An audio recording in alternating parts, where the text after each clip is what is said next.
personal. Las elecciones del 4 de junio próximo son vitales para todos los partidos, pero para ninguno tiene tanta trascendencia esa elección como para el PRI. Después de los malos resultados del 2017, estos comicios son claves para saber cómo está el partido en el poder de cara a las elecciones presidenciales del 2018. Hola, Viviana. Hola, Jorge, ¿cómo estás? Qué gusto saludarte. Muchísimas gracias por acompañarnos. Y para saber cómo está y qué espera el PRI de este proceso electoral y su próxima Asamblea Nacional, hablamos con Enrique Ochoa, presidente nacional del partido. Ya estamos con Enrique Ochoa, presidente nacional del PRI. Enrique, qué gusto que esté con nosotros. Jorge, muchas gracias. Gracias por la oportunidad y saludos a todo tu auditorio a nivel nacional en ADN 40. Oye, un proceso definitivo, los próximos 15 días son importantísimos para el país, son importantísimos para los estados que tienen elecciones, pero son importantísimos para el PRI. Así es un electoral, yo diría casi definitivo para el PRI en muchos sentidos. Y coincido puntualmente contigo que son muy importantes para todo México, para el futuro de nuestro país, para el futuro de nuestros hijos y de nuestros nietos. El 2018 es un gran momento de decisión presidencial, pero ciertamente el 2018 pasa por los resultados electorales del 2017. Por esa razón, en el PRI estamos trabajando mañana, tarde y noche a favor de las mejores propuestas para solucionar los problemas que ciertamente tenemos pendientes en el país, pero también para valorar los avances que se han logrado con el trabajo de generaciones de mexicanas y de mexicanos a favor del desarrollo económico, social y cultural de todo México. Por esa razón, esta elección es muy importante para poder votar a favor de las propuestas más convincentes, de las soluciones más inteligentes y de las personas que tengan la capacidad para llevarlas a su justo destino. Oye, a ver, hay 4 elecciones, todas muy complejas, 3 de gobernador, Coahuila, Nayarit, el Estado de México, que es una elección importantísima siempre, cada 6 años, y las de Veracruz, las municipales de Veracruz, que son elecciones también, municipios veracruzanos que tienen mucho peso en el Estado y en el país. ¿Cómo está el PRI para esas? Hay todas las versiones que tú quieras y todas las encuestas que tú quieras, desde que pueden ganar las 3 gobernaturas hasta quienes dicen van a perder las 3 gobernaturas. ¿Cómo está? Cómo no, Jorge, veamos los retos primero. En el Estado de México, México tiene que prevenir que caigamos en la oscura caverna del populismo. Las propuestas que tiene Morena son claramente problemáticas para generar empleos.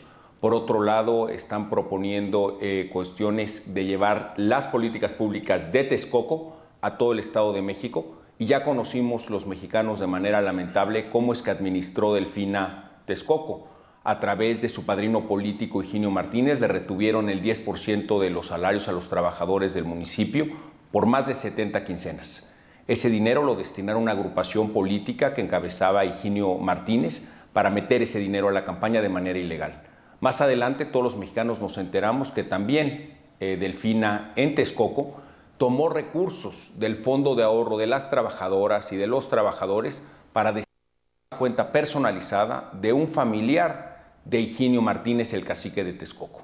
Y recientemente nos enteramos también por los medios de comunicación de que ahora se le retuvieron los beneficios sociales de pensiones alimentarias a mujeres del municipio de Texcoco, donde lamentablemente estas mujeres, madres de familia, jefas de familia, han visto interrumpido el flujo de dinero para sus familiares, precisamente porque esta mafia en Texcoco, encabezada por Higinio Martínez y donde Delfina es cómplice, han tomado esos recursos y los han destinado a una cuenta también personalizada de un familiar de Higinio Martínez para meter ese dinero a la campaña de manera ilegal.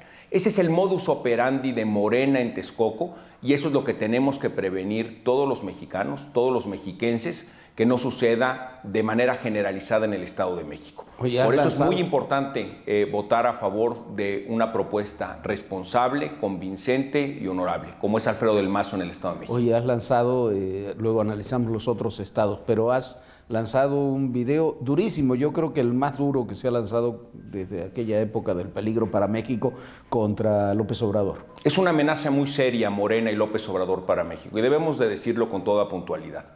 Vemos cada semana en los noticieros, en los programas informativos como el tuyo, el sufrimiento que está teniendo Venezuela al enfrentar un régimen populista que ha afectado la libertad económica, que ha afectado la seguridad y el ejercicio de libertades de los ciudadanos.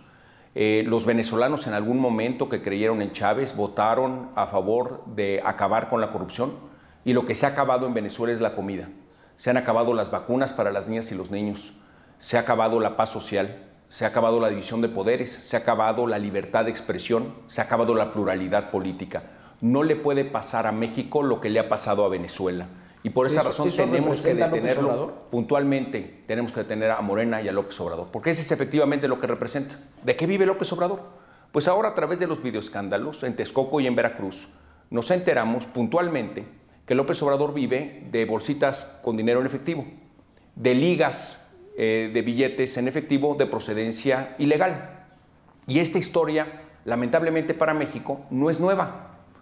Recordarás, como lo recuerda todo México, que López Obrador también tuvo distintas gentes de su equipo más cercano, más íntimo, que fueron capturadas en videos donde sustraían dinero en ligas, el señor de las ligas, o tenía un secretario de finanzas apostador en Las Vegas, que destinaba recursos públicos para darse una vida de gran lujo en Las Vegas con actos de corrupción. O la diputada de Morena en Veracruz, Eva Cadena, que no fue capturada una, sino dos, sino 3 veces, recibiendo dinero en efectivo para destinarlo a Morena y para López Obrador. Y luego tenemos los ejemplos de Texcoco. Esto es recurrente, el círculo cercano, se ha transformado en una población. Norma. Tú dices que se ha transformado en una norma estos actos de corrupción en torno a la dirección de Morena. Así es, y Morena en consecuencia opera bajo estos recursos ilícitos que le llegan de múltiples eslabones de corrupción a lo largo de la República, y eso es lo que tenemos que detener. México merece mejor destino, Jorge. México merece un mejor destino, que tengas a un líder mesiánico que tiene como propósito llenarse los bolsillos de dinero en efectivo de origen ilícito, y que tenga como propuesta políticas públicas trasnochadas de los 80s, que no han funcionado en otros países del mundo, y que claramente en Latinoamérica hay múltiples ejemplos de países que ya vivieron sistemas populistas y que salieron de sistemas populistas peor de lo que entraron. No hay un solo ejemplo. En algunos casos mucho peor. Mucho peor. No hay un solo ejemplo, Jorge, de país de América Latina alguno que haya tenido éxito con un sistema populista. Y permíteme decirte, el mundo entero celebró que Francia haya votado, que millones de franceses hayan votado en contra del populismo. El mundo entero también celebra cuando millones de venezolanos marchan en contra del populismo venezolano, de Maduro y del régimen chavista. En ese mismo sentido, millones de mexicanos tenemos que trabajar, tenemos que movilizarnos y tenemos que votar para evitar que el populismo llegue a México.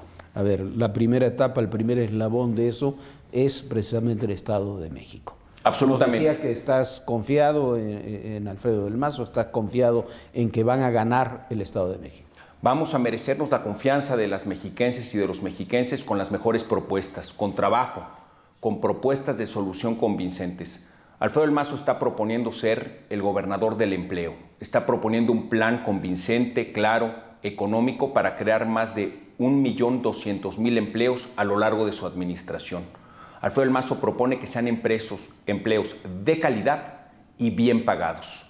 También está a favor de la construcción del aeropuerto de Texcoco, que claramente es indispensable para el desarrollo no solo de la región en el Valle de México, sino que también para todo el país en su conjunto. Quienes viajan por avión se han dado cuenta que al menos en el aeropuerto de la Ciudad de México, y eso se replica en otros espacios del territorio nacional, hay múltiples retrasos que a veces son superiores a las 2 o 3 horas, precisamente por falta de dimensión y falta de capacidad de pistas para aterrizajes y despegues, y por esa razón necesitamos un nuevo aeropuerto. Pues bien, Alfredo del Mazo está a favor del nuevo aeropuerto en Texcoco, que generará 450.000 empleos para la región oriente del Estado de México. Por otro lado, en Morena, la propuesta es cancelar el aeropuerto. No solo cancelar la posibilidad de que exista mayor infraestructura de vuelos para el desarrollo económico, sino cancelar esos 450.000 empleos para la zona oriente del Estado de México, que incluye pues, poblaciones tan importantes como Ecatepec, como Neza, como Texcoco, como Chalco y Valle de Chalco, entre otras. Alfredo del Mazo está a favor de sus empleos en el Estado de México. Pero también está a favor de reconocer el trabajo que hacen las madres de familia como amas de casa. Y todos sabemos que cada vez es mayor el número de mujeres que encabezan su núcleo familiar y que ese trabajo que hacen cotidianamente a favor de la integridad familiar, a favor del desarrollo de sus hijas y de sus hijos y a favor de su propio desempeño dentro de la comunidad, nadie se los valora y nadie se los valora. Alfredo del Mazo propone un salario rosa para reconocer ese trabajo de las amas de casa mexiquenses. A ver, entre las acusaciones que se hicieron en los debates recientes, se ha dicho que al PRI y a Alfredo lo están financiando empresas como OHL o IGA. Son acusaciones falsas y además que no han aportado prueba alguna para demostrar que eso es realidad.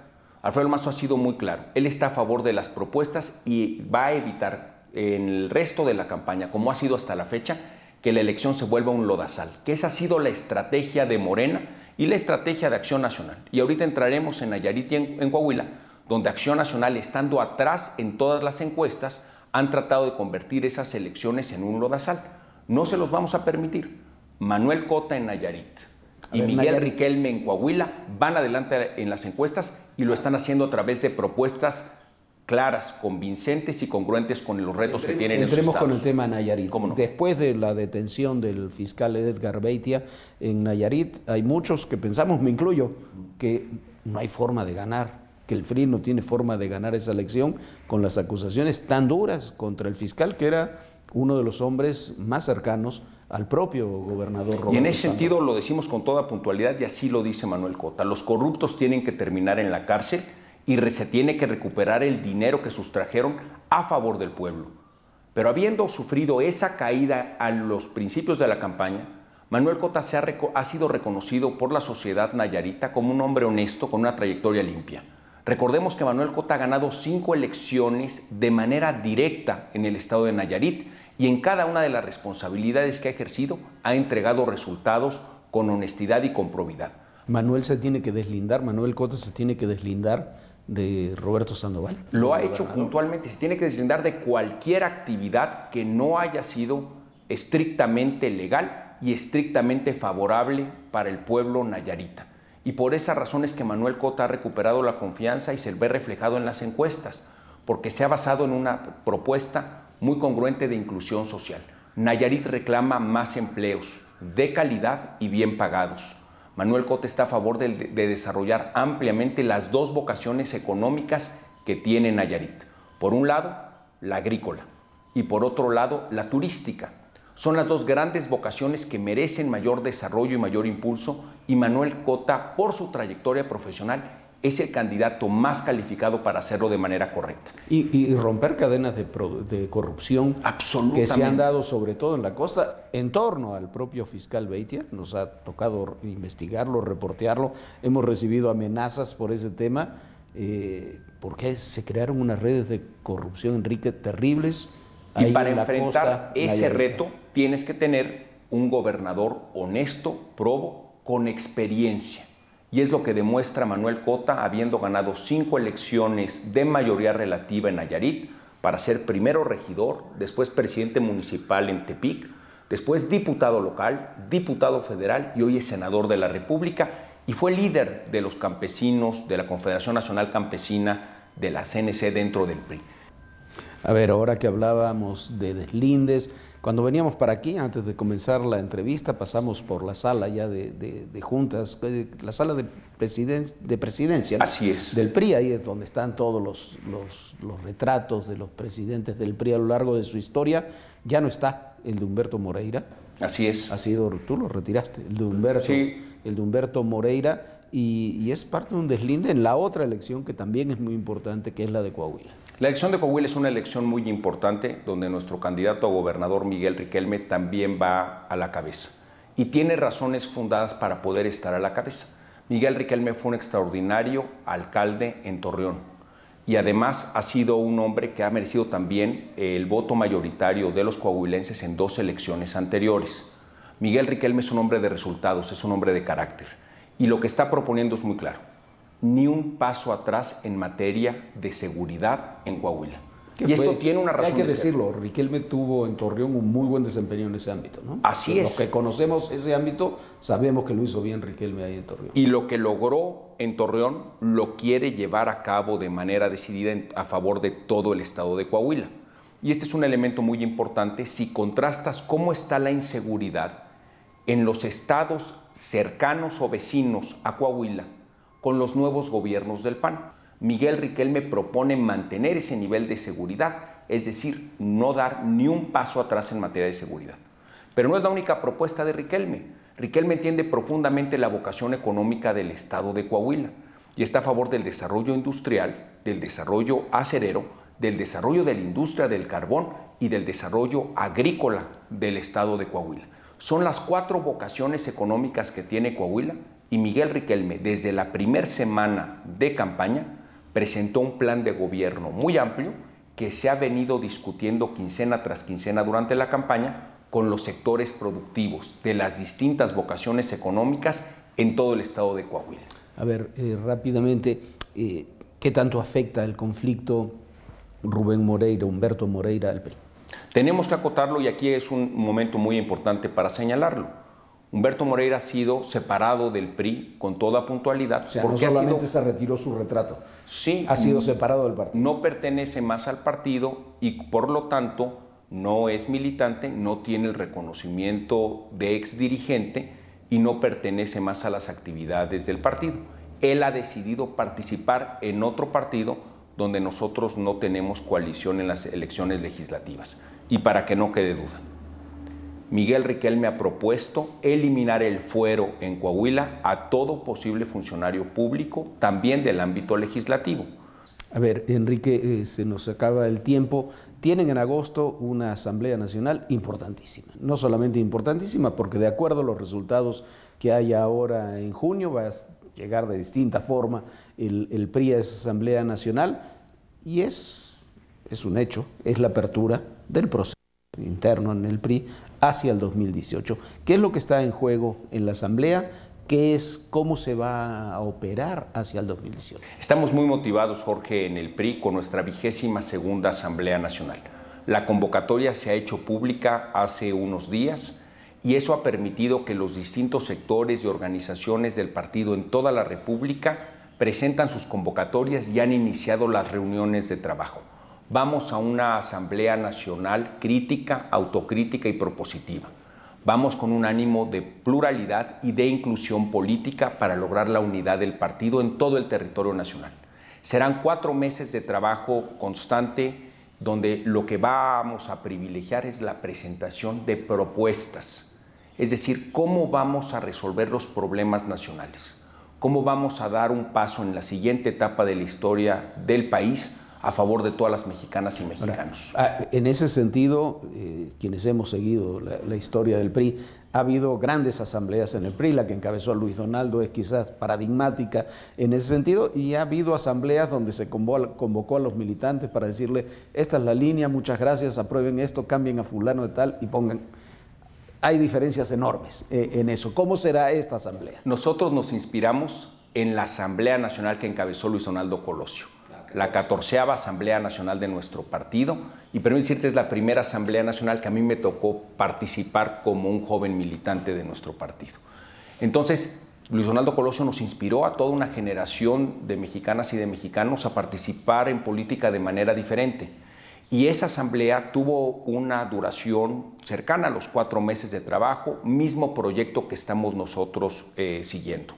Fue en aquel entonces una asamblea nacional de tal dimensión que se equiparó a un volcán en erupción político. Eso es lo que queremos ahorita para el PRI y creemos que es conveniente para nuestro país.